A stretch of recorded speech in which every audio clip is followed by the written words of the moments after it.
Le grand rabbin Berman est présent. Je ne vais pas tarder à lui passer la parole. Il va faire une intervention à partir, entre autres, en se centrant en particulier sur les psukim, les versets que nous venons de lire dans le chapitre 2 de Bereshit. Et lorsqu'il aura terminé, après une petite pause, pas trop longue, nous entendrons Rosine qui nous fera une visite guidée du zoo biblique, du Gan Chayot à Tanachi, ou en tout cas une visite guidée dans le Tanakh à la rencontre des animaux, là où ils se présentent et comme ils se présentent au-delà des textes que nous avons déjà lus. Je pense que ce sera une promenade très très instructive et qui complétera plus qu'utilement notre tableau.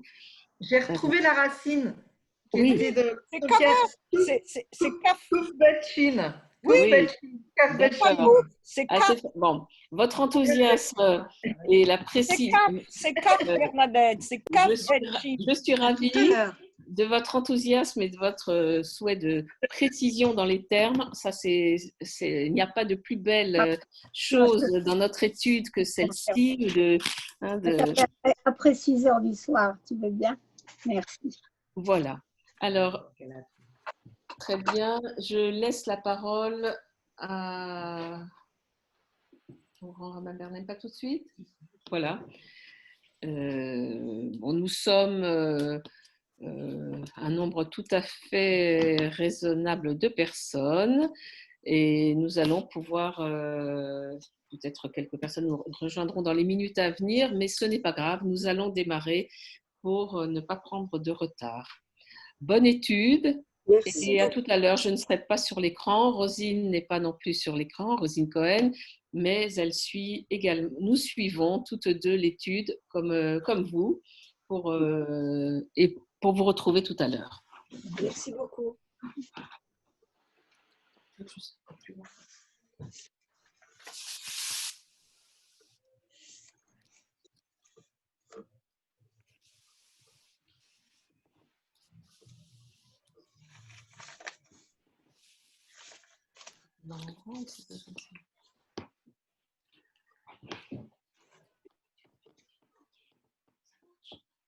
Oui, ça marche. Me débrouiller. Je sais me débrouiller.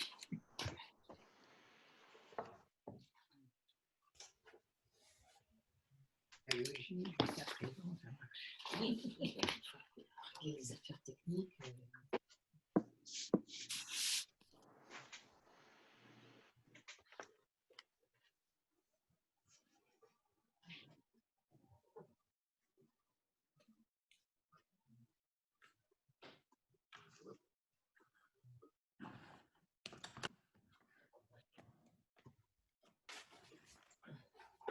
Bonjour mesdames, nous prenons donc la suite de notre étude.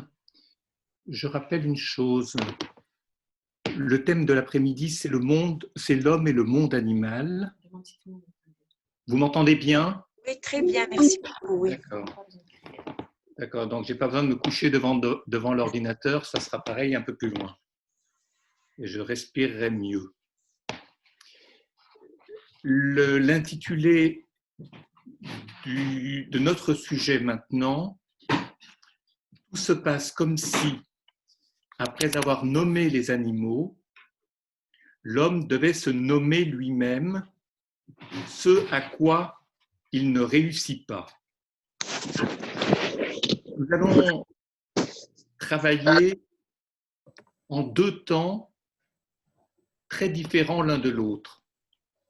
Le premier, c'est l'étude biblique sur quelques versets, chapitre 2, Joël les mentionnait tout à l'heure, ou le mentionnait, c'est autour des versets 19, 20 et 23 du deuxième chapitre de Bereshit. Je ne dis plus le mot Bereshit, nous ne sommes plus que dans ce livre. Et peut-être aussi prêter un tout petit peu attention à quelques mots qui qui apparaissent dans le premier chapitre. Effectivement, l'intitulé que j'ai donné traduit une problématique, c'est-à-dire une étape qui sera la nôtre dans quelques minutes, à savoir que Dieu ne nomme pas les animaux, il ne nomme pas l'humain, il attend que l'homme nomme, c'est-à-dire que l'humain nomme les animaux. En vue de quoi? En vue de pouvoir se nommer lui-même. Alors l'expression « se nommer soi-même », vous êtes sans doute étrangère ou en partie étrangère. Nous l'expliquerons tout à l'heure. Par ailleurs, il ne pourra se nommer lui-même qu'après le projet de création de la femme et que l'homme ait nommé la femme par rapport au nom qu'il se donne lui-même. D'où apparaîtra cette double nomination, chapitre 2, verset 23, qui est un verset incontournable. J'ajoute une dernière chose, à partir du moment, je dirais à la condition d'avoir pu nommer les animaux, alors apparaît une autre situation. Ayant nommé les animaux, il y a une part, je ne dis pas d'insatisfaction, parce que l'insatisfaction suggère l'idée de plaisir manquant, d'où l'idée de connotation sexuelle qui est en réalité totalement absente de ce texte. Par contre, nommer les animaux oblige l'homme à se nommer lui-même, mais il ne peut le faire qu'à condition que se joue quelque chose entre lui et celle qui va être créée ensuite, à savoir la femme. Et à ce moment-là, l'homme sera nommé par rapport au nom de la femme ou la femme par rapport au nom de l'homme. J'ajoute une dernière chose dans cet index, en quelque sorte, de la première partie de notre étude, à savoir que ce problème de la nomination est très important parce que qui dit nommer ne dit pas la même chose que dire, parler.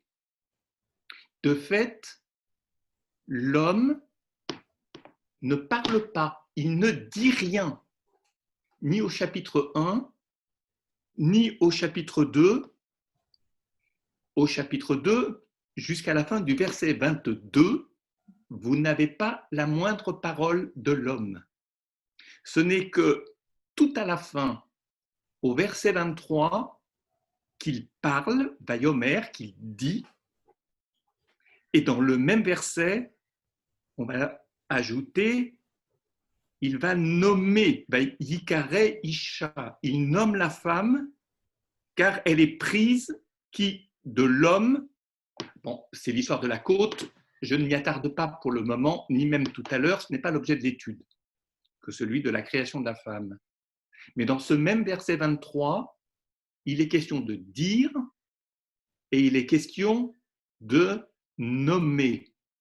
Cette distinction entre dire, à savoir parler, à savoir, deux points, parler, et nommer, cette distinction est importante. L'un ne se fait pas sans l'autre, mais pas à n'importe quelle condition. Je n'ai rien expliqué, j'ai simplement tracé l'index de notre recherche dans cette première partie de l'étude, pour que vous sachiez, que vous connaissiez les points fixes que nous allons d'abord rejoindre, découvrir, rejoindre, puis relier entre eux. Ceci est la problématique que je soulève et à laquelle je cherche à répondre. sachant que tout autour de ces points fixes, il y a de multiples sujets, parce que c'est un texte qui est d'une extraordinaire difficulté et richesse. Mon propos n'est pas en fait d'étudier sur le fond les 2 premiers chapitres de Bereshit, mais de ne m'intéresser que à la non-nomination par Dieu des animaux. Il parle, mais ne les nomme pas. Il attend, alors qu'il n'a pas nommé l'homme, il attend de celui-ci qu'il nomme les animaux afin de pouvoir, lui, l'homme, parler, nommer l'autre et se nommer lui-même. Voilà cette seule problématique à laquelle nous nous attachons. Ça, c'est une question, je dirais, pas seulement de méthode, mais de bien savoir ce sur quoi nous allons travailler et ce que nous n'allons pas aborder. Parce que sinon, il peut y avoir une impression de fourre-tout. On a une envie très grande de traiter plusieurs sujets en même temps. C'est à cela que je résiste avec la dernière énergie cet après-midi. Ensuite, il y aura un deuxième temps de notre étude, à savoir l'actualité dans le monde d'aujourd'hui de la problématique animale. J'aimerais le faire de 2 façons qui sont à la fois complémentaires et supplémentaires. Le faire par rapport à des lois juives et aussi à partir de la manière dont ces lois juives sont appréhendées et de la manière dont ces lois juives posent problème pour la société occidentale, comprendre ce qui se joue dans la société occidentale par rapport à la problématique animale. Autrement dit, ce que nous sommes, nous, juifs, et ce à l'encontre de quoi nous devons lutter et résister, parce qu'il y a un mouvement très fort qui se dessine en Occident, dont certains disent « oui, c'est une tentation antisémite », parce que lorsqu'on touche aux lois du judaïsme, évidemment, c'est qu'on est contre les juifs, donc on est antisémite. Ça, ce sont des raccourcis très rapides et qui, sur le fond, peuvent révéler peut-être de l'antisémitisme parfois, mais contournent le vrai problème. Parce que si les Juifs sont les premières victimes, ils ne sont et ne seront pas les seules victimes de ce lame de fond que l'on trouve aujourd'hui en Occident. Et cela, j'aimerais l'expliquer dans ma conclusion. Maintenant, nous allons reprendre et d'abord commencer par l'étude de quelques mots ou versets de ce 2e chapitre ou 1er chapitre du livre de Bereshit. J'ai tout à l'heure fait la distinction entre ce que parler veut dire et nommer veut dire. Maintenant, il faut que je donne un sens à chacun de ces mots. D'abord, parler. Parfois, je vais utiliser le verbe parler, parfois, je vais utiliser le verbe dire. Accepter cet après-midi que ces 2 verbes recouvrent dans mon esprit et dans le texte biblique une même réalité. Parler. Qui est-ce qui parle? C'est Dieu. Dieu fait 3 choses. Il crée, il dit, ou parler si vous voulez, il parle. Et une 3e chose, il nomme. Le verbe auquel je ne m'intéresse pas cet après-midi, c'est le verbe créer, parce qu'il est hors sujet par rapport à notre préoccupation de ce jour. D'autant que le verbe créer, nous ne pouvons rien en dire, puisque certaines personnes le savent pour l'avoir entendu plusieurs fois de ma bouche. L'acte créateur est un acte ex nihilo. Je rappelle, ex nihilo, c'est le néant et ce n'est pas le rien. Rien, c'est l'absence de quelque chose. Le néant échappe à toute qualification, à toute appellation, à toute parole qui peut en parler. Ce qui veut dire qu'il n'y a pas de temporalité puisque le langage est structuré comme le temps. Donc nous ne pouvons pas parler de l'acte créateur.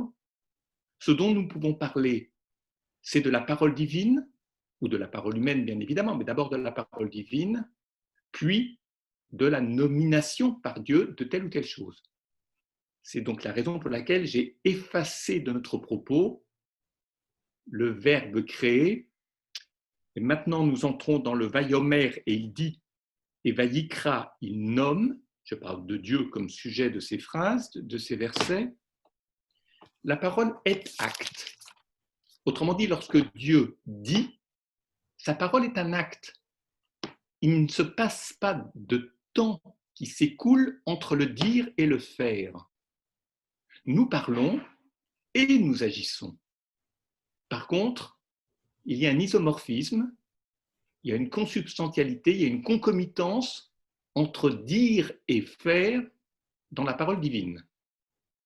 J'ajoute que c'est ce qui distingue le divin et l'humain. Un humain ne peut pas dire que sa parole est un acte, sinon cela veut dire qu'il se prend pour Dieu.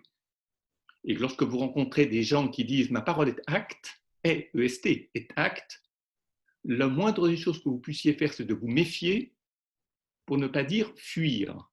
Vous avez soit affaire à quelqu'un de fou, soit un pervers narcissique, soit ce que vous voulez. Mon propos n'est pas de décliner les catégories psychiatriques.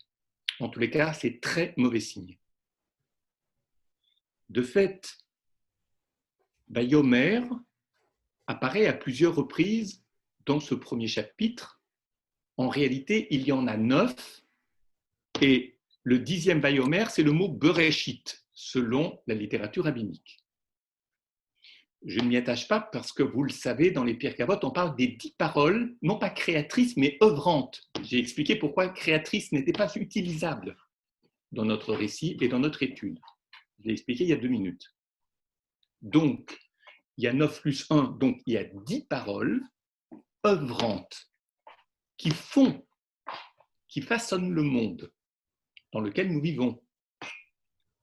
Maintenant, Vayomer, la parole comme acte, Dieu dit, il parle, il va créer l'humain, je dirais, je ne dis pas nécessairement bisexuel, c'est pas véritablement, pas tout à fait juste, mais ce qui apparaît comme la première création de l'humain, parce que dans le 2e chapitre, ce ne sera plus la création, mais ce sera la formation, Olam Abriya, Olam Yetzira, ce sont 2 univers totalement différents et 2 réalités différentes, ou certes, mais il est intéressant de savoir ce que Dieu nomme et ce qu'il ne nomme pas.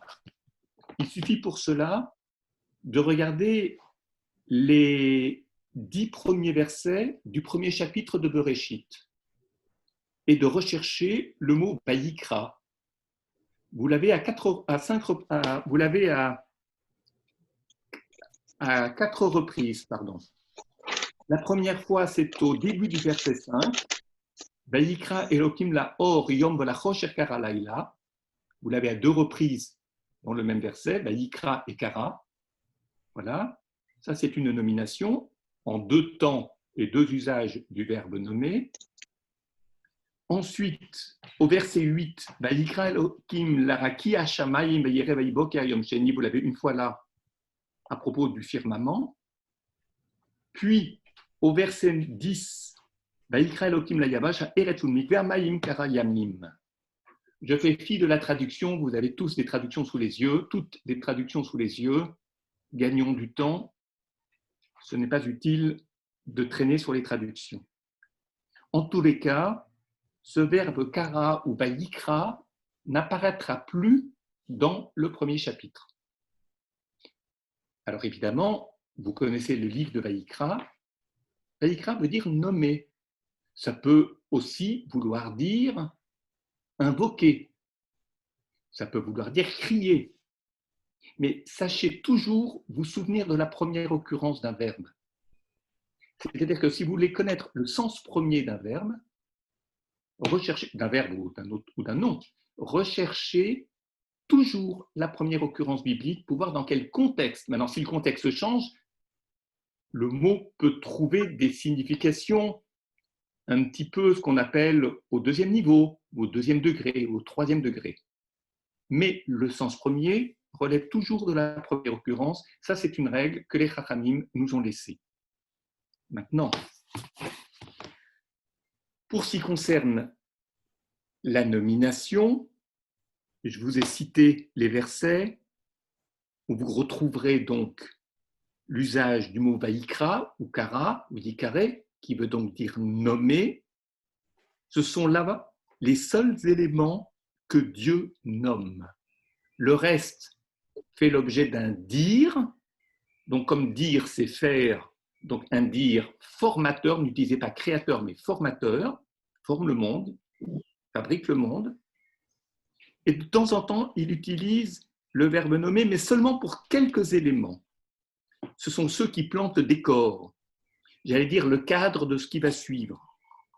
Car tout ce qui sera formé juste après et de la même manière, par Dieu dit, Bayomer, à savoir les herbes, les arbres, les poissons, les oiseaux, ou encore tout ce qui croît, du verbe croître, et multiplie, ou se multiplie, ce qui vient remplir le cadre, ce qui vient l'animer, rien de tout cela ne sera nommé par Dieu. Pas même l'homme qu'il crée le sixième jour. Et je vous rappelle que Dieu dit, et ce sont les versets 26 et 27 du premier chapitre, faisons l'homme, l'Adam, à notre image, à notre ressemblance, et qu'il domine sur les poissons de la mer, sur les oiseaux du ciel, sur le bétail, enfin sur toute la terre et sur tous les êtres qui s'y meuvent. Dieu créa l'homme à son image, c'est à l'image de Dieu qu'il le créa, mâle et femelle furent créés à la fois, Dieu les bénit, point de suspension. Ça, c'est un texte que nous avions étudié à Jérusalem pour les séminaristes de l'été 2019. J'en dirai quelques mots plus tard, mais pas maintenant pour ne pas m'attarder inutilement sur quelque chose qui n'est pas directement dans notre sujet, puisque ce qui apparaît ici, c'est qu'il y a un dire, il y a une création, il y a un dire, et puis, mais il n'y a pas de nomination. C'est là que je voulais en venir. Maintenant, je voudrais ajouter plusieurs choses. Dieu n'a donc toujours pas nommé l'homme au terme de ce premier chapitre de Bereshit. Quelque chose n'est pas achevé dans sa création. C'est qu'ici, tout est beaucoup plus compliqué. L'homme est le seul être à qui Dieu a délégué un de ses pouvoirs clés, à savoir nommer, dont nous savons qu'il est... Pourquoi ? Parce qu'il va lui demander, au deuxième chapitre, de nommer les animaux. L'homme est le seul auquel est demandé de mettre en œuvre une fonction qui n'est tenue que par Dieu jusque-là. Et donc, l'homme est le seul être à qui Dieu a délégué un de ses pouvoirs clés, à savoir nommer, dont nous savons qu'il est une fonction de langage. Mais si l'homme, en nommant les animaux, a déjà fait preuve de langage, on ne peut pas dire qu'il a vraiment parlé. Je m'explique. L'homme peut faire preuve de langage, mais il n'a pas vraiment parlé. C'est-à-dire qu'on peut imaginer qu'il ait eu envie de parler, mais que dans la mesure où il n'a pas nommé ce que Dieu lui a demandé de nommer, sa parole ne sera pas une parole relationnelle. C'est ce qu'on appelle une parole ipséiste, c'est-à-dire une parole qui dit « moi, je, personnellement, je crois que », si vous voyez ce que je veux dire. Autrement dit, une parole qui n'est confrontée à rien d'autre, qui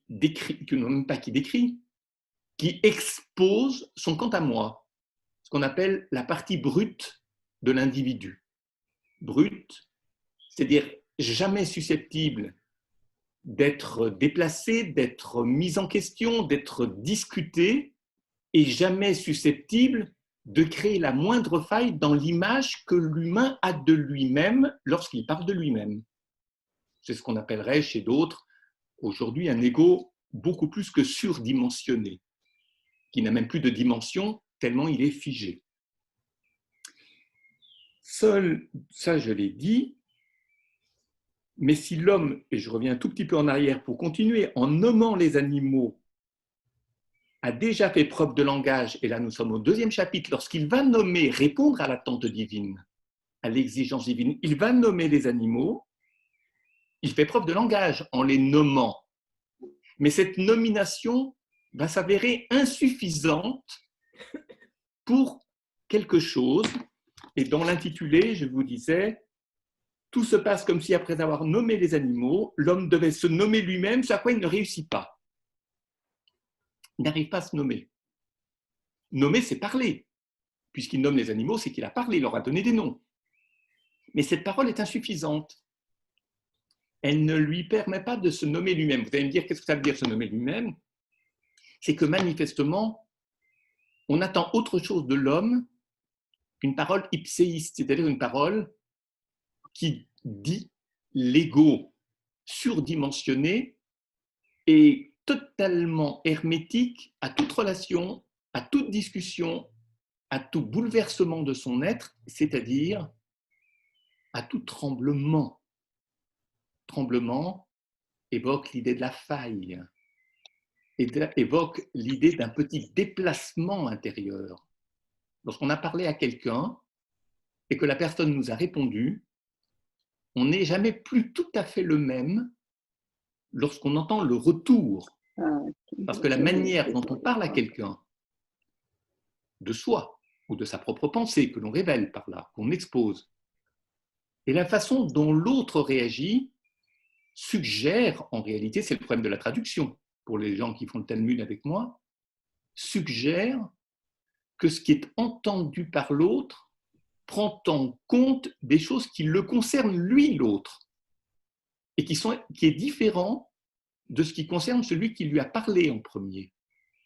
De la même façon que lorsqu'on traduit, la traduction, la manière dont la parole est reçue dans une autre langue, atteste des problématiques ou des préoccupations de la culture de l'autre. Donc il y a une rencontre entre deux cultures, entre deux entendements, qui fait que le premier, celui qui a parlé en premier et qui entend le retour de l'autre, a l'impression qu'il y a quelque chose qui a légèrement changé. Et dans une relation humaine par la parole, c'est en soi que ça a changé, bien évidemment. Et là, vous comprenez ce que veut dire se nommer soi-même, mais vous comprendrez déjà que cela ne peut se faire que si l'homme a un autre ou une autre. Et le rôle de l'autre, nous le définirons tout à l'heure, est précisément d'aider le premier, c'est-à-dire l'homme, la femme et l'homme, ça nous le devinerons, à se nommer autrement qu'il ne se nommait jusque-là. Ce qui est déjà beaucoup comme tâche, pour tous les deux d'ailleurs. J'ajoute, si l'homme en nommant les animaux a déjà fait preuve de langage, on ne peut pas dire pour autant qu'il a vraiment parlé. Je viens de l'expliquer.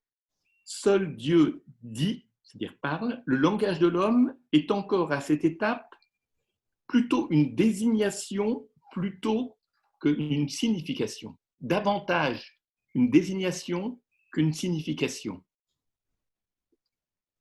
Désigner, je peux désigner des tas de choses. Je peux désigner dans ma solitude des tas de choses qui m'entourent, le monde dans lequel je vis. Mais signifier oblige à me confronter à la parole de quelqu'un d'autre qui me permet, je dirais, de me désenclaver de cette représentation égotiste que j'ai de moi-même, où me suffisant à moi-même, je ne souffre pas du moindre doute et de la moindre remise en question, et donc du moindre déplacement de l'image que j'ai de moi-même. J'avance. Si on en revient au texte biblique, tout se passe comme si, après avoir nommé les animaux, l'homme, et ça nous l'avons dit, devait se nommer lui-même mais que c'est justement cela qu'il n'arrive pas ici à produire. Et ça, je le disais déjà dans le titre. S'être nommé soi-même, est-ce une condition requise pour accéder à la parole comme sujet? Être sujet de parole, comme on dit en droit, ça veut dire quoi? Ça veut dire être un sujet responsable. Et être sujet de droit veut dire avoir des droits et des obligations. C'est ce qu'on appelle être un sujet responsable. Et il est évident que les obligations à l'égard des autres restreignent mes droits, limitent mes droits et font que je ne suis plus le même à cause des obligations que celui que j'étais dès lors que, n'en ayant aucune, puisque je n'étais ouvert sur qui que ce soit d'autre que moi, faisait que mes droits étaient pleins, entiers et illimités. Mes droits sont illimités tant que rien d'autre ne vient entraver leur dynamique, leur projection à l'extérieur, leur besoin de s'approprier le monde, d'envahir le monde. Il faudrait s'être pris soi-même comme objet du discours, avoir dire « je m'appelle un tel » en ayant adopté le point de vue de l'autre.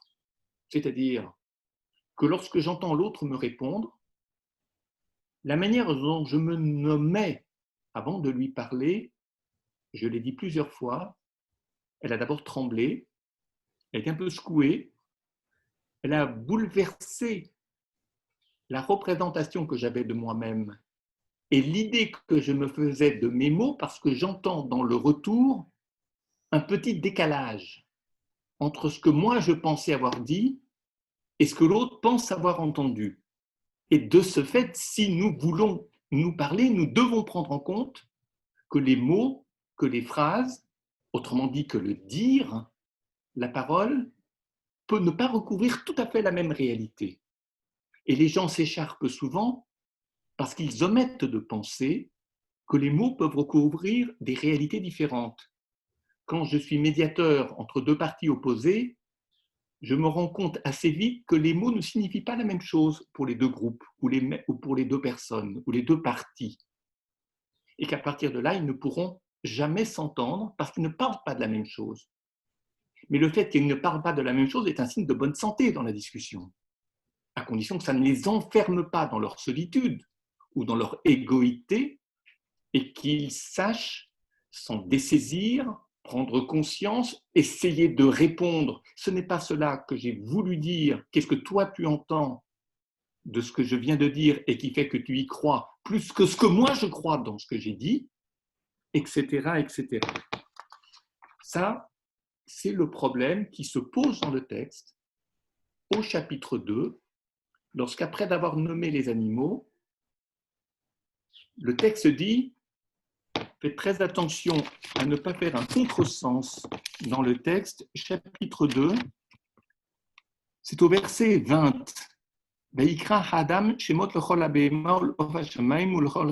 Alors il a nommé l'Adam, donc l'homme ou l'humain, a nommé les animaux domestiques, les oiseaux du ciel, et tous les chayot hasadeh, les animaux sauvages des champs, ou l'Adam lo matza ezer kenegdo. Verset très connu, j'allais presque dire discours de mariage, ou l'Adam. Ben voilà ce que donnent les mauvaises traductions. La traduction rabbina est fausse. Elle dit Oul à Adam, mais pour l'homme ou quant à l'homme, l'omatza ezer kenegdo, il n'avait pas trouvé de ezer kenegdo, même si je ne traduis pas rigoureusement, vous connaissez la signification de ce mot, l'aide kenegdo, face à lui ou contre lui, selon les commentaires. Il y a plusieurs traductions. Je ne m'y attarde pas.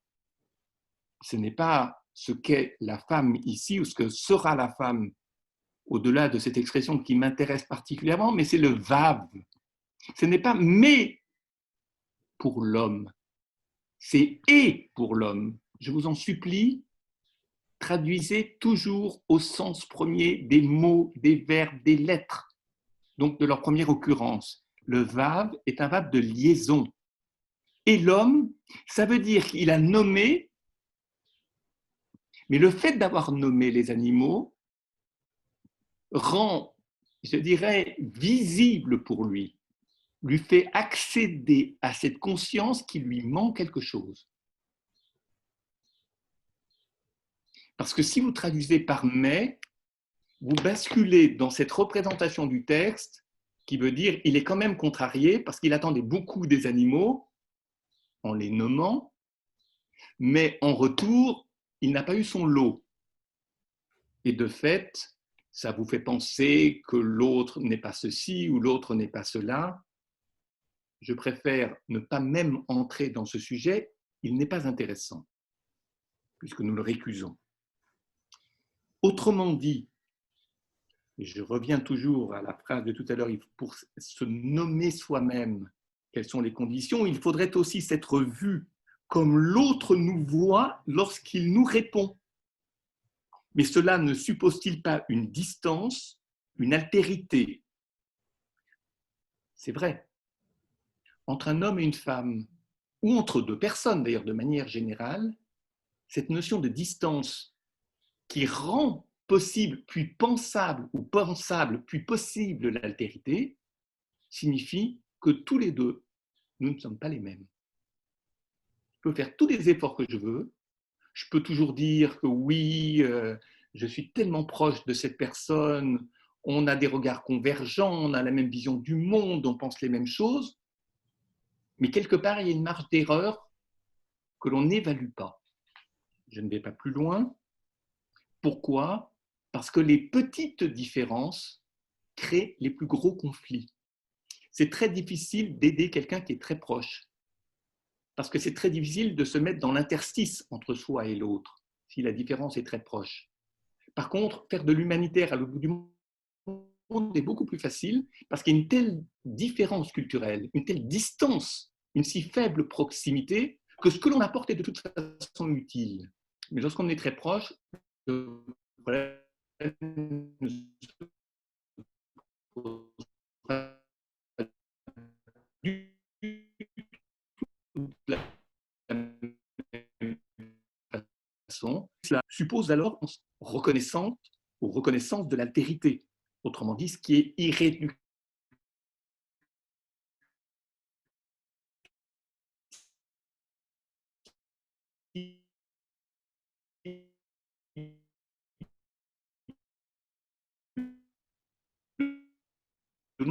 Mal est nommé parce que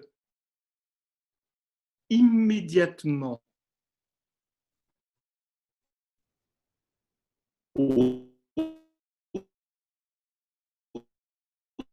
dans son opposition à lui, l'homme il y a une différence entre l'homme et l'animal, que cela n'aide en rien l'homme à se nommer lui-même. Quand je dis se nommer au sens de cette distance, de cet écart, autrement dit, de cette préhension du verbe prendre, une préhension de l'altérité,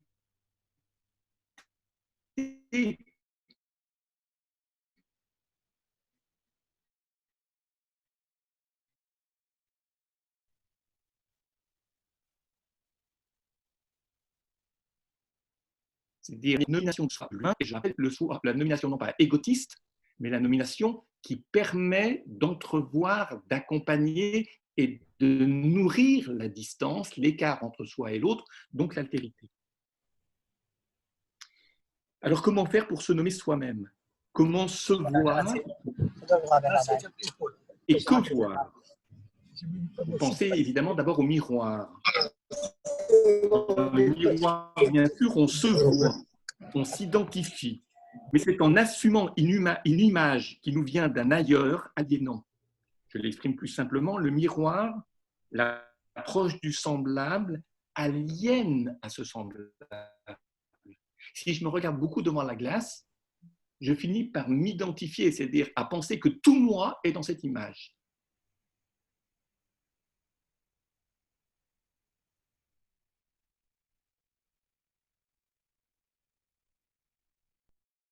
Et là, que je suis énervé par mon programme du jour et j'ai insuffisamment dormi, ce n'est pas tout moi dans cette image. Je ne vais pas épiloguer là-dessus. C'est banal, c'est simple et c'est facile à comprendre. Le miroir, l'approche du semblable, aliène à ce semblable et superpose les images. Si l'animal est beaucoup trop autre, le miroir offre un beaucoup trop semblable. Le voir dont il s'agit ici dans le texte biblique, lorsque la femme vient d'être créé à partir du côté de l'homme est d'une toute autre teneur. C'est un voir qui n'introduit pas à une image de soi, mais à un je, à une différence, un je limite, c'est-à-dire un je qui est limité par la loi. C'est-à-dire, tant que je dis je, moi, je pense que, personnellement, j'ai tous les droits, puisque j'occupe tout le champ de pensée et toute la position de sujet qui voit le monde et qui essaye de comprendre et qui ramène à l'image que j'ai de moi-même tout ce que je constate et ce que j'observe. Mais à partir du moment où il y a un autre et que cet autre me renvoie une image un tout petit peu différente de moi-même, alors à ce moment-là, j'ai des obligations à l'égard de cet autre pour lui permettre de préserver ses droits, qui ne sont pas moins importants que les miens. Donc il faut qu'il y ait une frontière, il faut qu'il y ait une limite, il faut qu'il y ait une loi, c'est ce que l'on appelle une démarcation. Et cela m'oblige à me décentrer.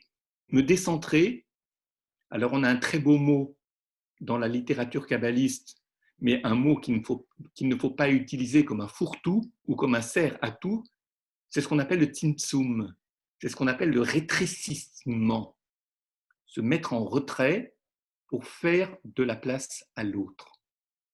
Et cela se joue entre Dieu et le monde qu'il crée et l'humain qu'il met dans ce monde. Ça, c'est l'exemple premier. En fait, non, c'est l'exemple second, parce qu'il n'y aurait pas de création et d'action possible si Dieu ne s'était pas déjà rétréci. Ce que veut dire rétrécir, je n'en sais rien. Dieu se rétrécit, pardonnez-moi, je suis incapable de vous expliquer ce que cela veut dire. Je peux utiliser des raisonnements, des catégories, des genres, mais je ne sais pas expliquer, ou plutôt éclairer ce que veut dire le rétrécissement divin, parce que Dieu, échappant à toute représentation, je ne peux pas parler de lui puisque je ne sais rien de lui. Je sais ce qu'il attend de moi, je sais ce qu'il attend du monde, mais à aucun moment, sauf dans le « Ayez Hachéréier au buisson ardent », Dieu ne dit pas un mot, à part le « je serai ce que je serai » à Moïse, il ne dit pas un mot de lui. Donc, l'ontologie biblique n'est pas possible. L'ontologie, c'est-à-dire comprendre ce qu'est l'essence du divin. Je peux en deviner des modèles à partir de ce qu'il attend de l'homme ou de la manière dont il pense que l'homme doit se situer par rapport à lui et lui par rapport à l'humain. Mais c'est toujours dans la dualité, c'est jamais dans l'essence, donc jamais dans l'ontologie. Dans le texte biblique, c'est après l'apparition de la femme dans son champ visuel que l'homme va pour la première fois prendre la parole. Je vous l'ai dit tout à l'heure, c'est au verset 23 que pour la première fois, Vayomer Adam, Adam prend la parole et il dit Zot apam, cette fois-là, Eitzem Atzamay Vasar Bivsar le Zot, c'est l'histoire des os, etc., de la chair de ma chair, Vayikare Isha, et il nomme la femme, car de l'homme, vous voyez, il y a Isha et Ish qui sont nommés à la suite l'un de l'autre, comme si nommer la femme favorisait l'autonomisation de l'homme, savoir nommer ce qui est autre. Lorsque Camus dit que mal nommer les choses contribue ou participe du malheur du monde, cela veut dire quoi? Ça veut dire que lorsque l'on nomme mal et qu'on ramène le monde à soi, ou ce qui est autre à soi et exclusivement à soi, sans reconnaître les écarts, les différences, donc l'altérité, cela ne peut engendrer que du malheur. Et donc, c'est précisément contre ce malheur que le texte parle, qu'il agit, qu'il réagit, parce que la fonction que la femme va alors remplir sera de faire parler l'homme en lui permettant de se voir justement parce qu'elle ne lui est pas tout à fait semblable. On peut dire que Dieu a ici délégué son pouvoir de nommer à l'homme. Et la tâche que Dieu a déléguée à l'homme, je dirais à l'humain, à l'homme et à la femme, c'est précisément de favoriser le juste mot, la juste désignation, c'est-à-dire faire du monde quelque chose où la relation est possible et non pas la mendication. La mendication, c'est-à-dire l'appropriation du monde pour satisfaire mon quant à moi. Ce qui sera dit dans le langage biblique, dans les termes, tu ne mangeras pas tu manges de tout, mais tu ne mangeras pas tu ne mangeras pas la connaissance. Connaissance, c'est le rapport à ce qui est autre. Mendication, c'est ramener le monde à soi. Ces deux mouvements sont antithétiques. Ils exigent un équilibre et un travail d'être, un travail de préparation, et je dirais surtout un accomplissement extrêmement complexe et subtil pour que le monde soit viable. Je n'ai rien à ajouter là-dessus. D'une certaine façon, lorsque l'homme nomme les animaux, il participe d'une certaine manière à leur création, il parfait leur individualité. Je m'explique. De la même façon, Dieu ne nomme pas les animaux, il ne nomme pas l'homme. Pourquoi ? Parce qu'il attend de l'homme que celui-ci, ne serait-ce que pour se nommer lui-même convenablement, apprenne d'abord à nommer l'animal convenablement, et passant par la relation de l'homme à la femme et de la femme à l'homme, qui est une relation très complexe, très difficile à accomplir, j'en ai dit les raisons et les mots tout à l'heure, peut en un deuxième temps créer entre l'homme et l'animal une relation de droit et une relation de devoir responsable. Mais la raison pour laquelle il n'y est pas arrivé directement à la parole, à se nommer lui-même, du fait qu'il avait déjà nommé les animaux, et qu'il a fallu passer par le biais de la femme et de la relation homme-femme, femme-homme, tient au fait que l'animal n'a pas la même relation avec l'homme que l'homme avec l'animal. Parler de droit et de devoir depuis la position de l'animal comme sujet est assez différent de parler de droit et de devoir à partir de la position de l'humain à l'égard de l'animal. C'est d'une simplicité biblique, comme on dit. Encore faut-il ne pas l'oublier lorsqu'on en parle. Je n'ajoute rien à tout cela, sinon que juste une toute petite remarque. Les animaux ne sont pas présentés comme sexués. Ça, c'est intéressant à observer, même si nous n'irons pas plus loin cet après-midi. Ce qui les caractérise, regardez bien dans le texte, au verset 21 du premier chapitre, ce qui caractérise les animaux n'est pas la différence des sexes, mais c'est la différence des ordres, et à l'intérieur de chaque ordre, la différence des espèces. Vous avez les poissons de la mer, les bêtes de la terre, les oiseaux du ciel, oui, mais on ne nomme pas, on ne donne pas de nom à ces animaux, à ces poissons, à ces oiseaux ici. Ils ne sont pas nommés par le divin. Quand je dis selon leurs espèces, des genres et des espèces, pourquoi ? Parce que regardez, quand Dieu a créé l'humain, Zachar ou Nekeva bara otam, masculin et féminin, c'est-à-dire que la différence sexuelle est posée d'emblée. Pour des raisons que je n'analyse pas ici, ce n'est pas l'objet de notre étude cet après-midi. Mais elle est d'emblée déposée, la différenciation sexuelle. Par contre, elle n'apparaît pas du tout pour les animaux, les oiseaux, les poissons. Non, mais je parle ici. Plus tard, il s'est passé des choses entre-temps, dont il faut tenir compte pour savoir qu'est-ce qui s'est passé entre les deux premiers chapitres jusqu'à l'épisode du déluge. Mais c'est un immense chantier à défricher, je n'ai pas l'objet maintenant. Par contre, ce qui est dit, regardez bien au verset 21 du deuxième chapitre, du premier chapitre, verset 21 du premier chapitre, pardon.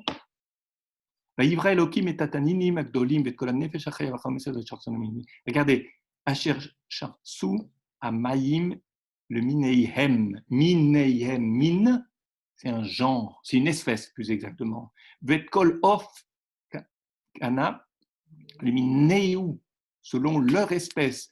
Vayar Elohim Kitod. Il ne parle que des espèces ici. Vous pouvez chercher dans le texte, je ne vous cache rien et je ne triche pas. Ce sont les mots du texte.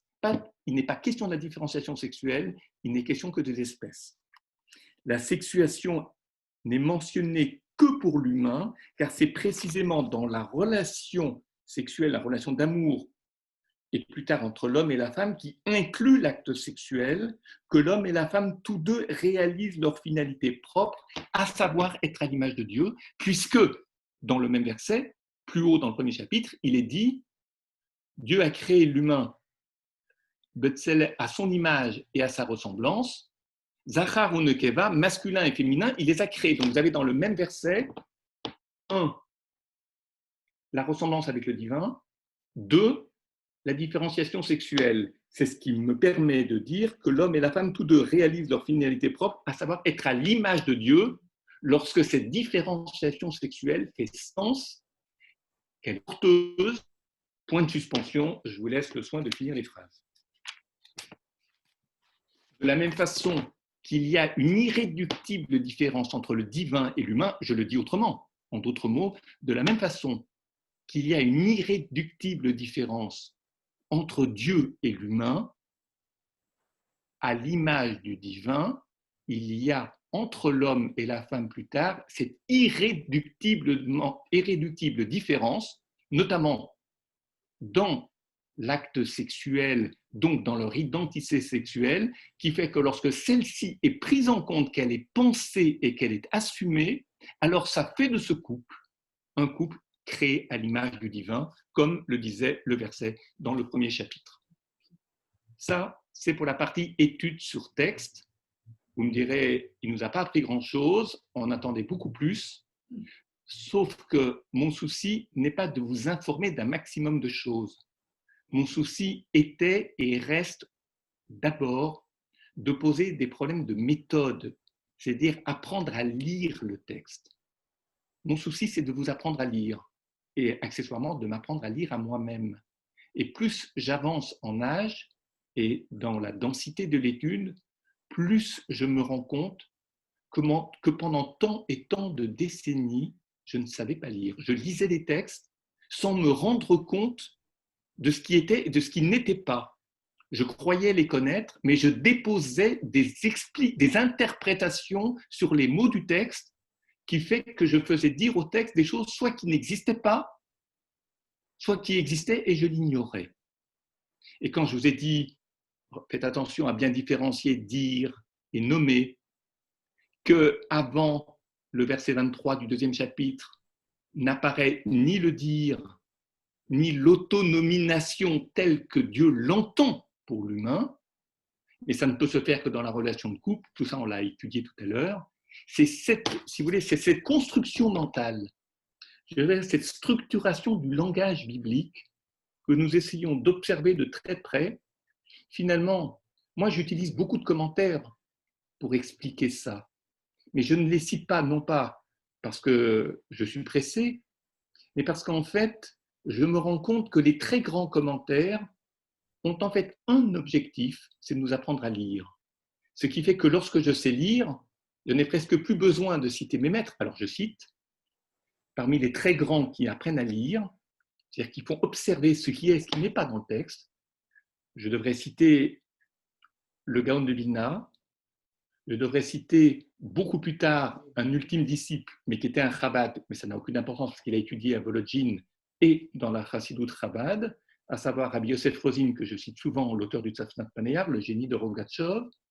Je devrais citer des hommes comme Rabbi Tzadok HaKohen dans la Chassidoute, comme son maître, le Meah Shiloach, c'est-à-dire Rabbi Mordechai Yosef Leiner, qui sont des élèves dissidents du Rabbi de Kotsk et élèves d'élèves, et puis d'autres encore, mais le Pitrei Shearim, qui est un élève d'un élève du Gaon de Vilna, c'est un peu lourd tout ça, mais c'est avec tout ce matériau que je travaille, notamment sur ce texte aujourd'hui, et je ne vous présente que le produit fini.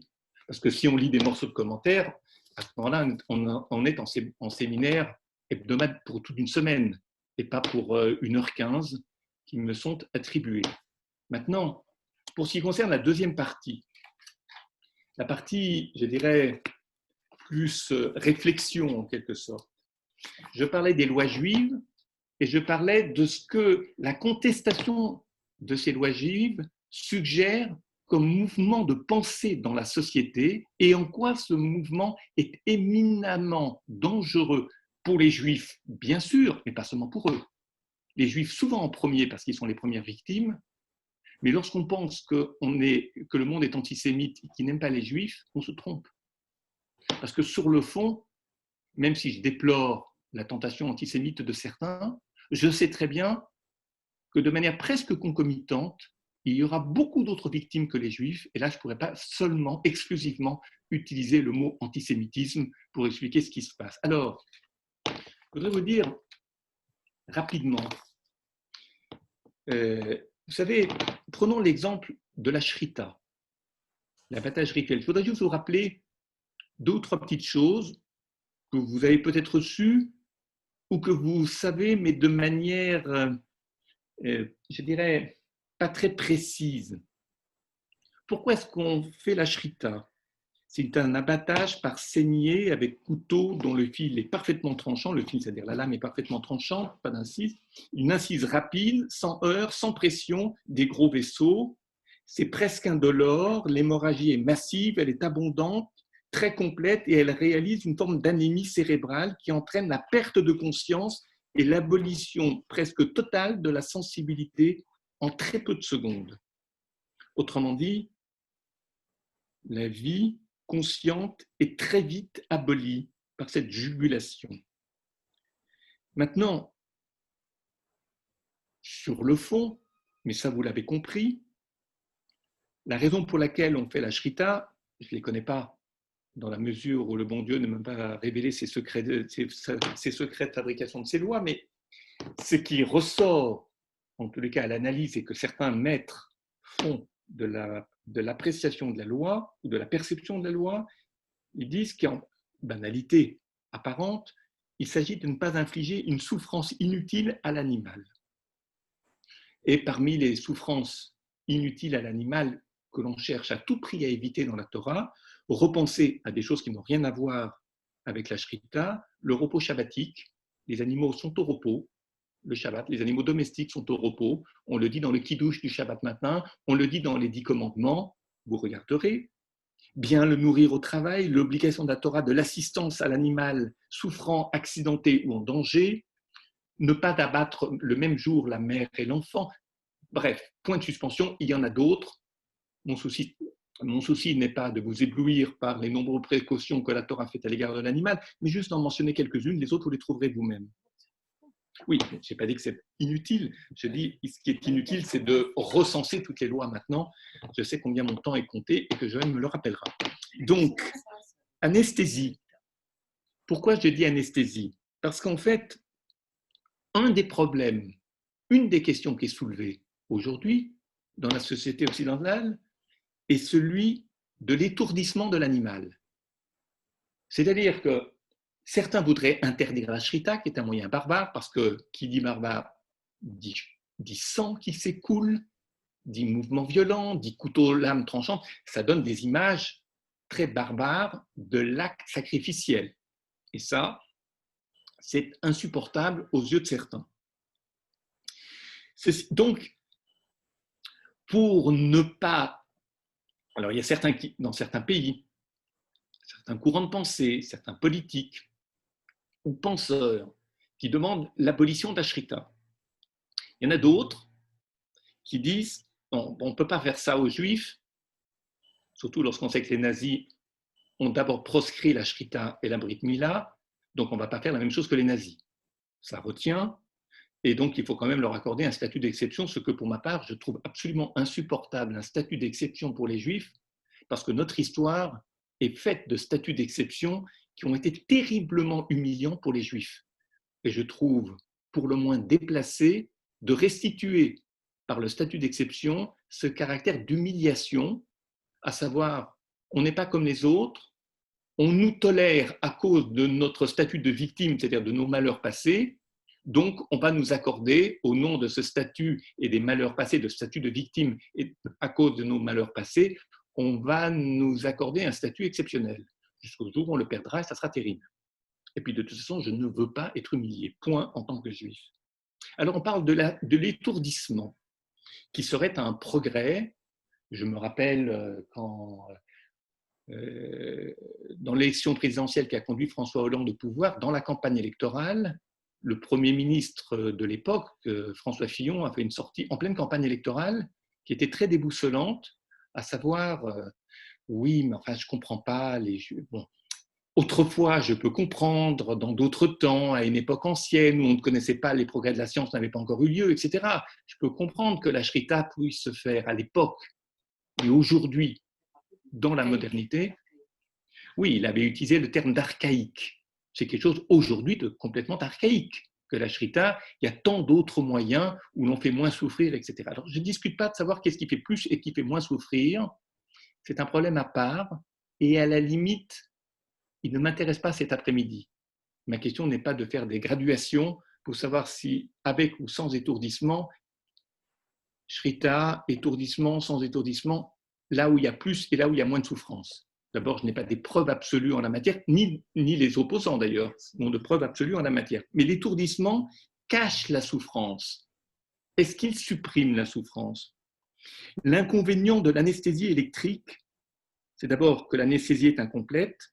2, qu'il y a une apparition d'hémorragie et un réveil prématuré de la sensibilité. Et 3, il est démontré que 60 secondes après le choc anesthésiant, un animal peut, dans les 30 secondes suivantes, ressentir la douleur sans pouvoir crier ni bouger parce qu'il est anesthésié.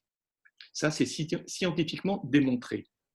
Alors, au regard de la Torah, plus exactement au regard de la Halacha, l'anesthésie avant la shrita invalide, je dis bien invalide, la shrita et rend la bête interdite à la consommation. Pourquoi ?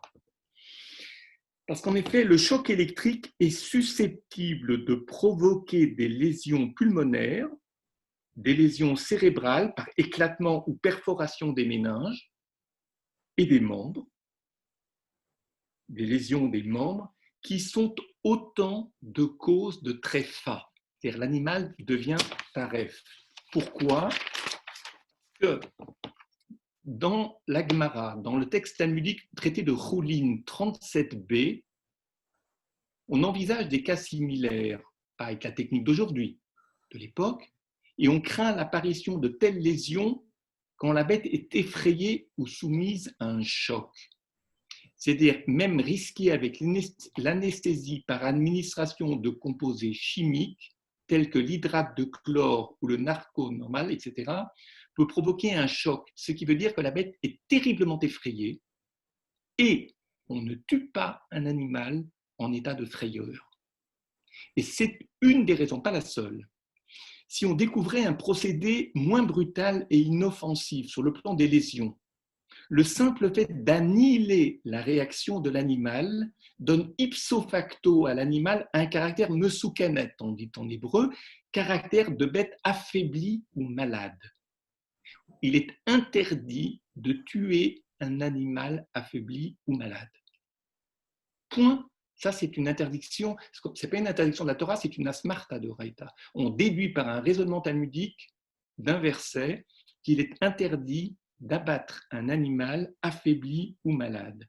C'est le terme qui est utilisé dans le traité Choulin 37b, dans le Shulchan Aruch Yoreh Deah, chapitre 17, premier paragraphe, et appliqué à toute bête qui refuse de se tenir debout par suite de faiblesse, même si elle s'alimente encore normalement. Autrement dit, dès qu'il y a une faiblesse, dès qu'il y a une frayeur, dès qu'il y a un affaiblissement, dès qu'il y a un choc, dès qu'il y a une maladie, et c'est tout ce que provoque, par ailleurs, l'étourdissement, la bête s'inscrit dans un statut que l'on appelle mesoukenet, c'est-à-dire qu'on n'exploite pas un état de faiblesse pour tuer l'animal. Il faut qu'il soit en parfaite santé. C'est la raison pour laquelle toutes ces petites déchirures, quand on dit la viande glatte, qui est devenu un vocabulaire digne du dictionnaire Petit Robert aujourd'hui, alors que beaucoup de gens ne savent même pas de quoi ils parlent. La viande glatte, c'est lorsque le tissu des poumons est susceptible d'être déchiré, des petites déchirures. Alors, il y a, comme on dit, il y a glatte et super glatte. C'est-à-dire qu'on regarde le tissu des poumons, mais halachiquement, d'après Shulchan Aruch, on est tenu à ne regarder que le tissu extérieur. Maintenant, ceux qui disent je ne mange que glatte, Bet Yosef, c'est des mots que vous trouvez sur les boucheries aujourd'hui. De quoi il s'agit ?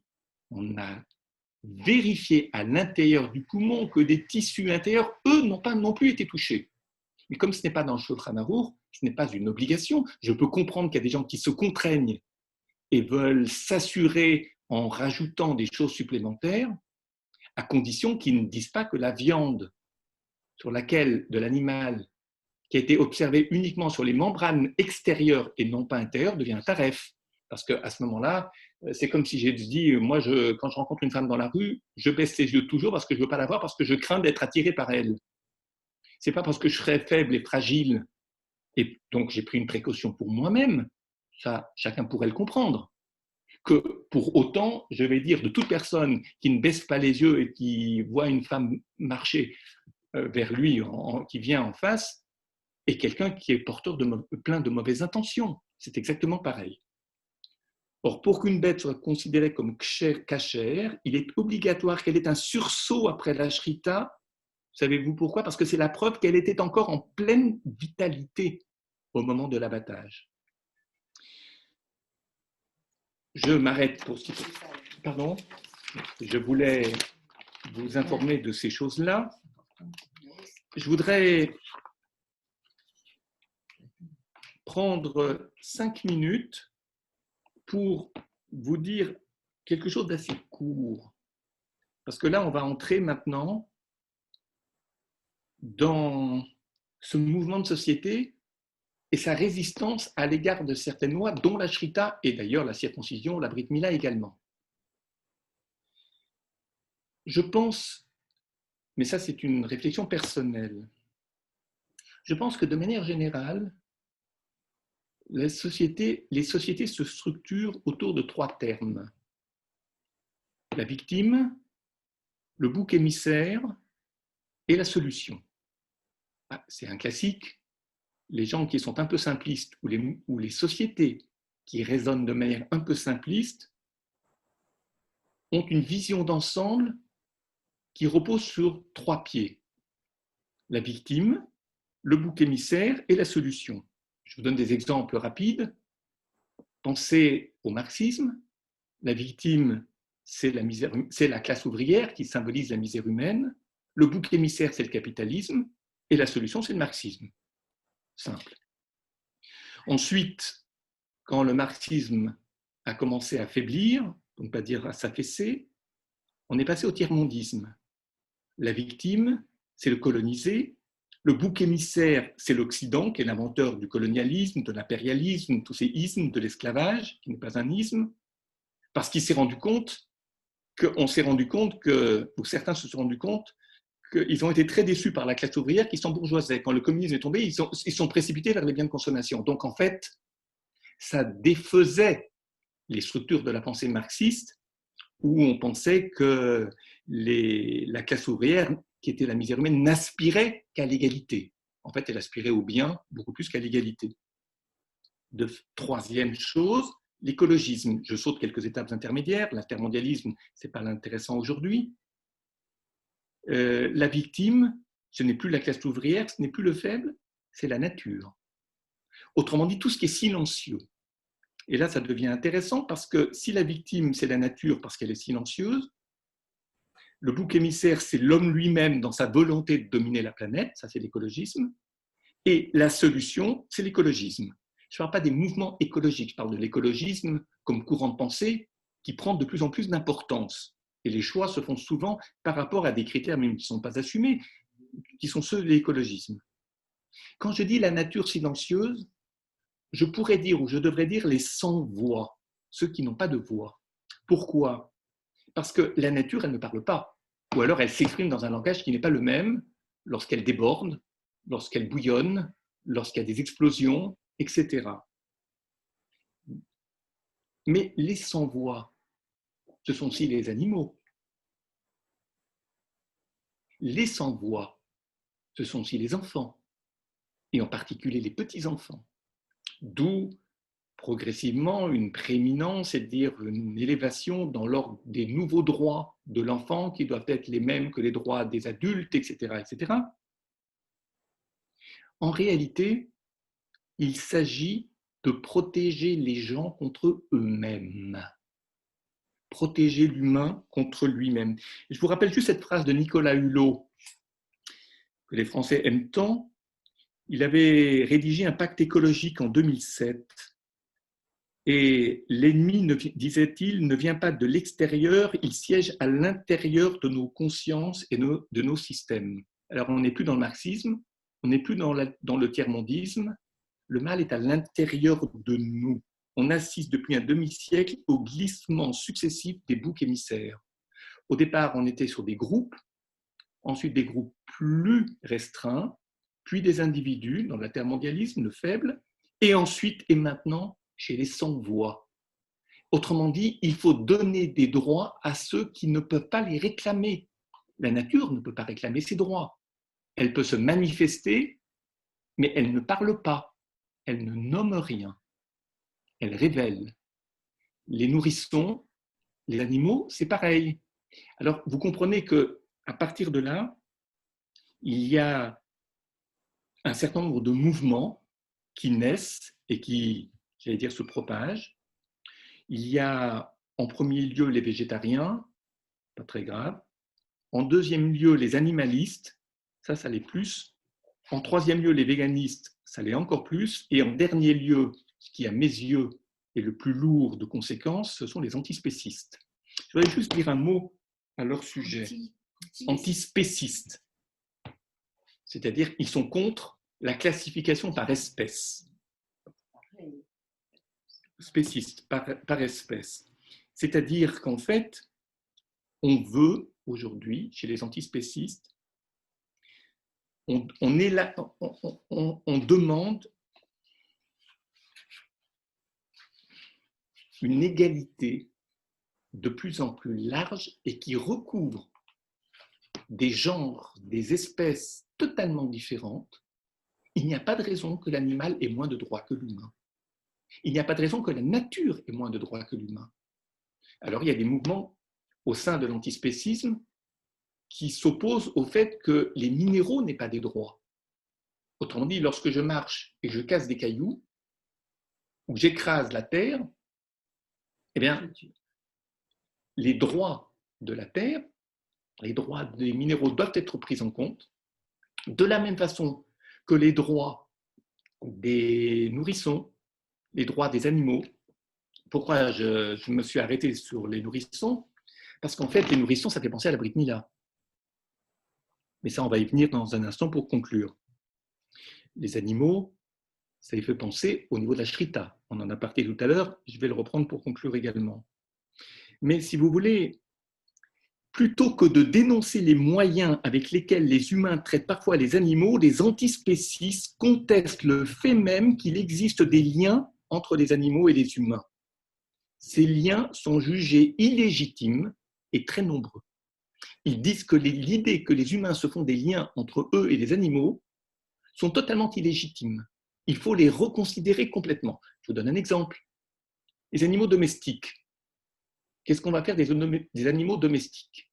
Lisez le livre, ce pavé, j'en ai lu qu'un seul, mais ça m'a pris du temps et ça me suffit, le premier livre d'Émeric Caron sur l'antispécisme, journaliste de son état. Que dit-il?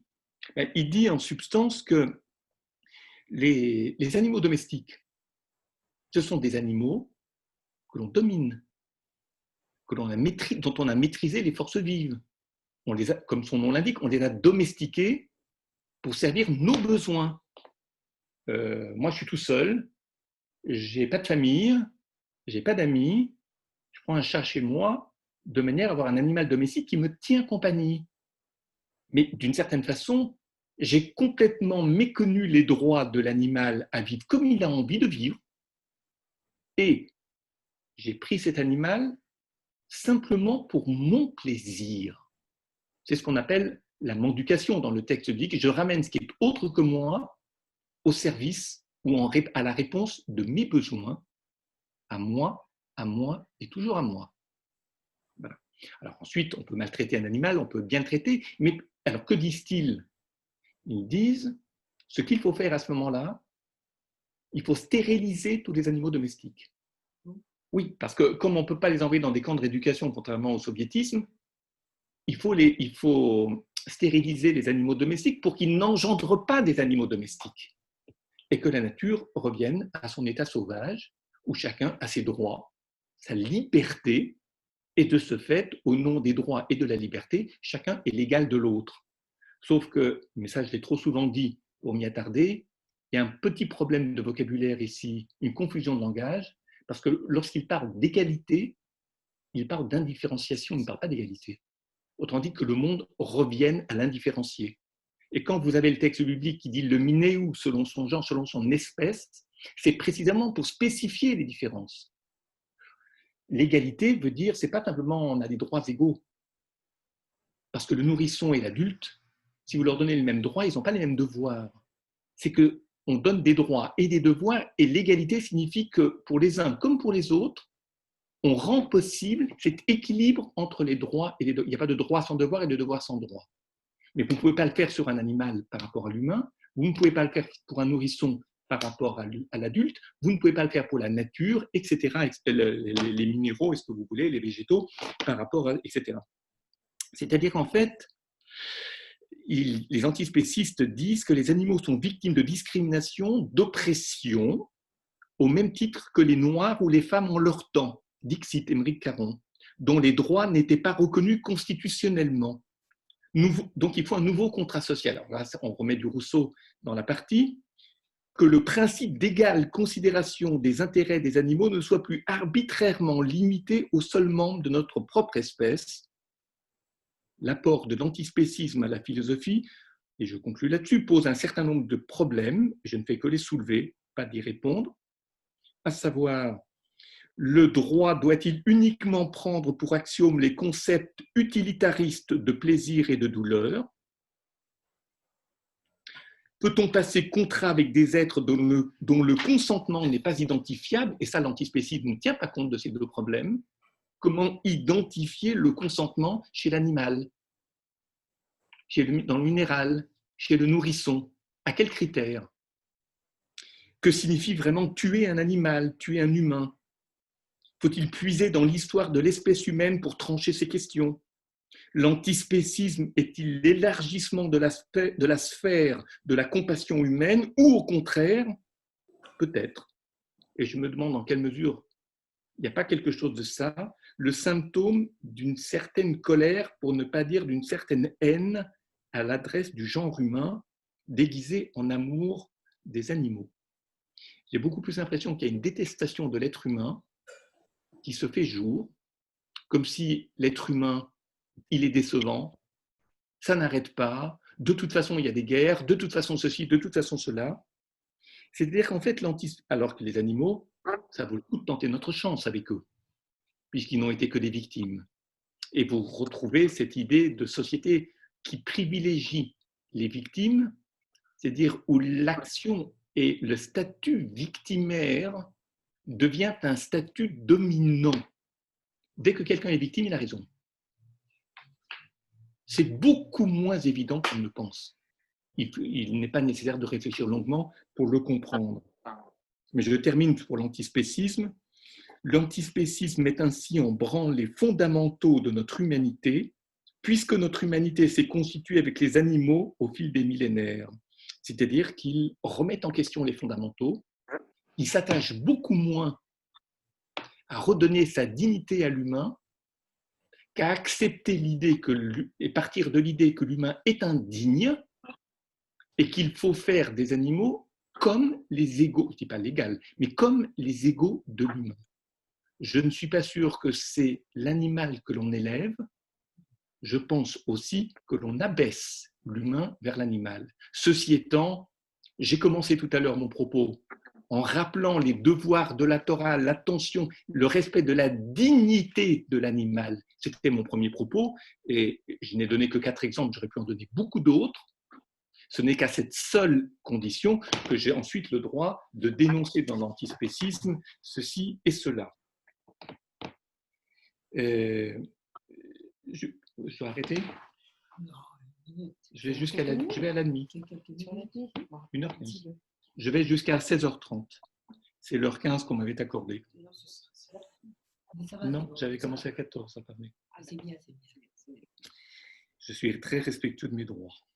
Voilà. Donc, Voilà. Je voulais juste ajouter une chose.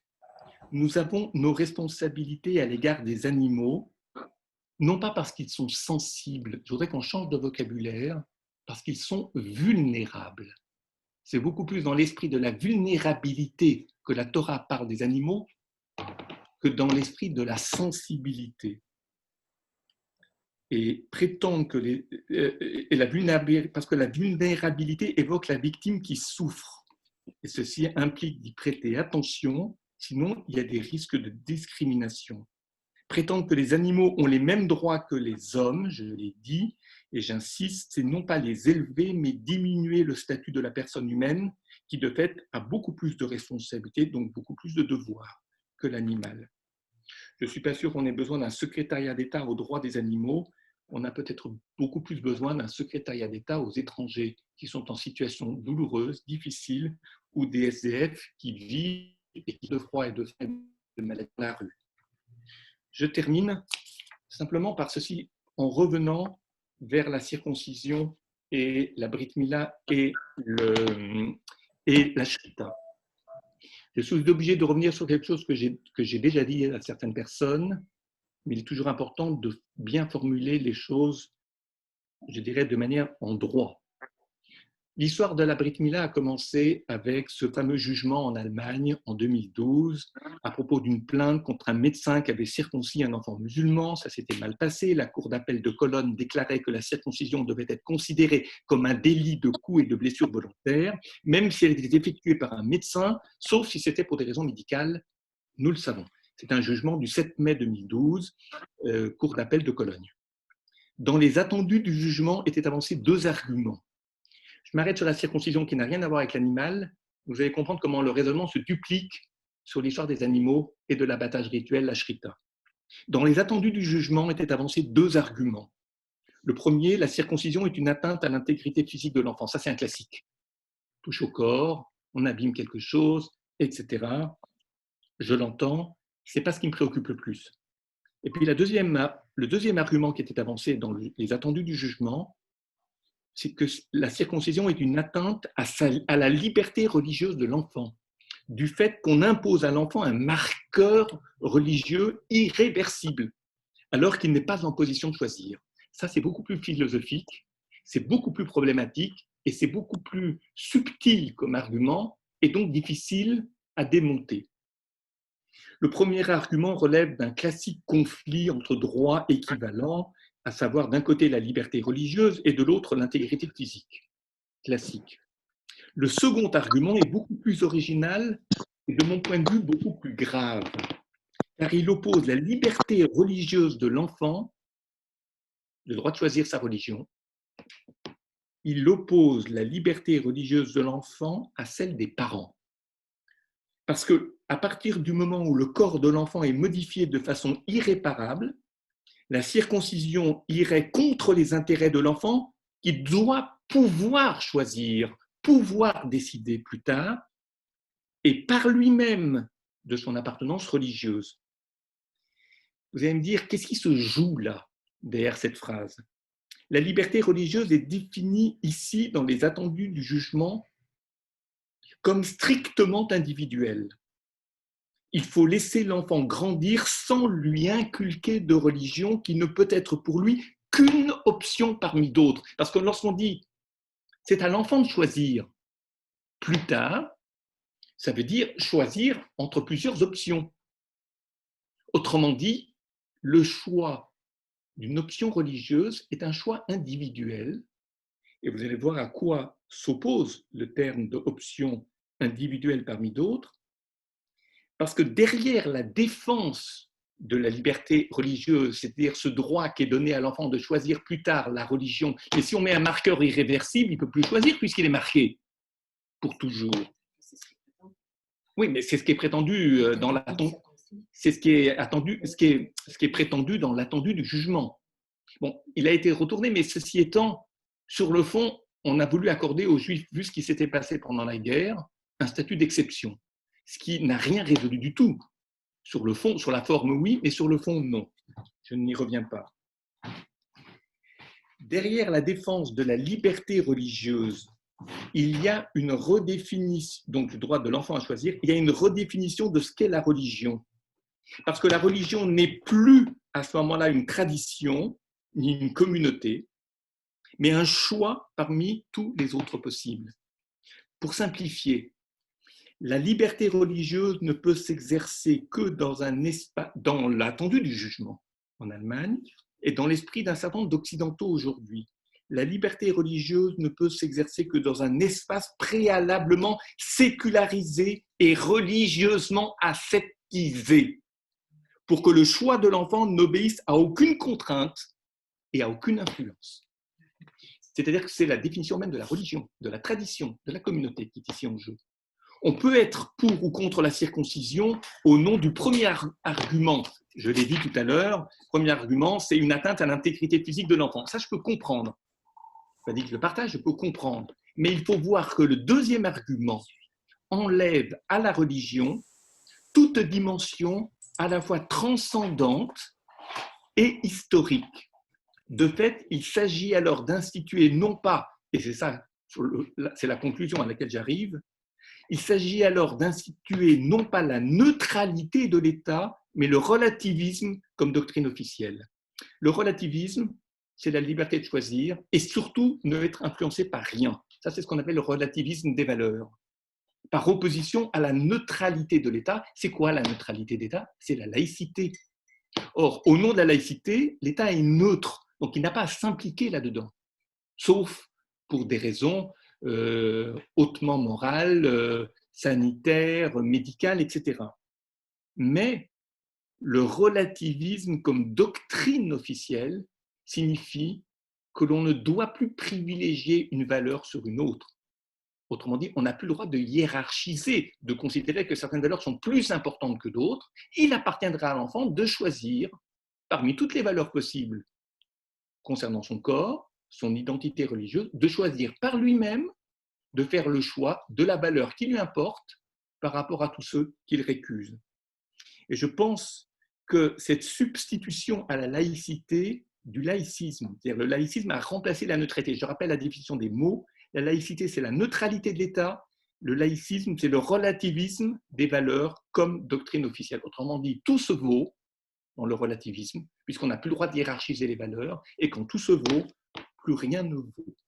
Ça, c'est ce qui finit par arriver.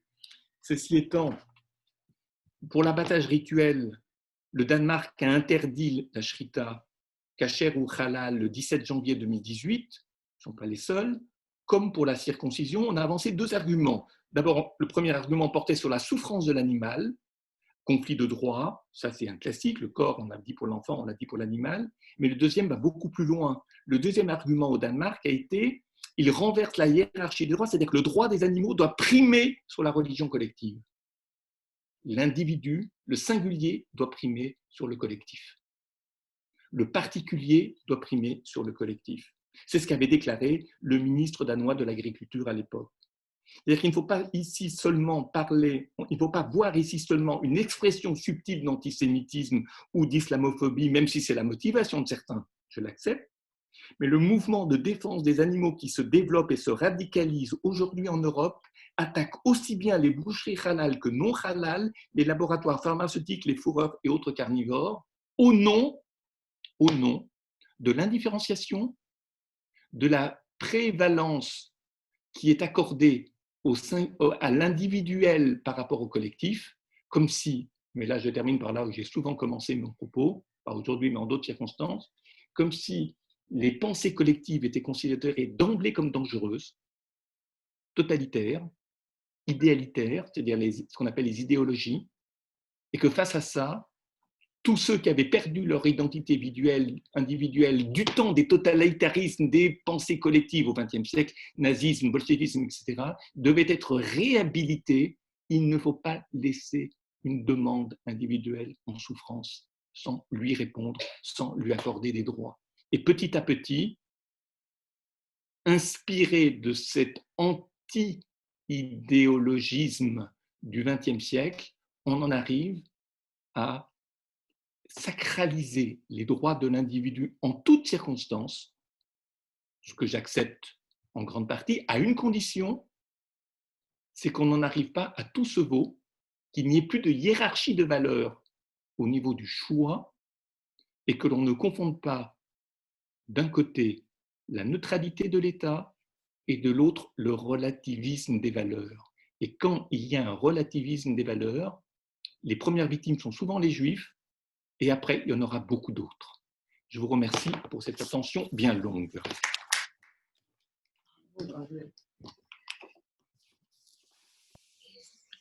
Merci beaucoup, hein, bravo. Voilà, merci beaucoup pour cet exposé très dense et très fort. Et je ne crois pas qu'il soit facile ni même souhaitable de poser des questions, sauf si c'était sur un point très précis, parce que je crois